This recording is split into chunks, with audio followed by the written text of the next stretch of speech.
আহকচোন আজি আমাৰ পাচলি বাগিচাখন দেখুৱাই দিওঁ। অকণমান নিৰ্ভেজাল পাচলি খাম বুলিয়ে এইবাৰ ইয়াত আমি অকণমান নতুন মাটি পেলাইছিলোঁ আৰু যিমানখিনি গুটি আমি ইয়াত পেলাইছিলোঁ প্ৰায়বোৰ হোৱা বুলিয়ে ক'ব লাগিব। আৰু এইপিনে চাওকচোন, এয়া ভেন্দিও অকণমানি হ'বই ধৰিছে আৰু কেইদিনমান পিছত ভেন্দিও খাব পাৰিম। আৰু এইপিনে লেচেৰিটো লাগিছেয়ে, মানে যিমানখিনি গুটি পেলোৱা হৈছিলে মাটিখিনিত গোটেইবোৰে হোৱা বুলিয়ে ক'ব লাগিব। মানে কোনো বস্তু নোহোৱাকৈ থকা নাই, মানে যেনেকৈ নহওক অকণমান হ'লেও আমাক খুৱাব তাৰমানে।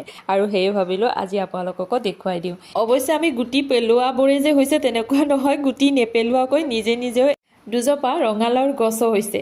আজি তাকে ভাবিলোঁ অকণমান পাচলিও ছিঙো আৰু আপোনালোককো দেখুৱাওঁ। মনটোৱে কিবা এটা ভাল লাগি যায় নহয়নে বাৰু? নিজ হাতেৰে যেতিয়া পাচলি গুটি পেলোৱাৰ পিছত হয় আৰু তাৰ পৰা ছিঙি আনি যেতিয়া আমি ৰান্ধিম তেতিয়া কিমান বেছি ভাল লাগে। আমি যিহেতুকে মানুহ কম, গতিকে অকণমান হ'লেও হয় দিয়কচোন। আৰু আজিৰ সাজৰ কাৰণে লেচেৰি ওলাইছে এইখিনি। আমাৰ এই সৰু পাচলি বাগিচাখন আপোনালোকে কেনেকুৱা দেখিলে জনাব দেই কমেণ্ট কৰি। Bye bye.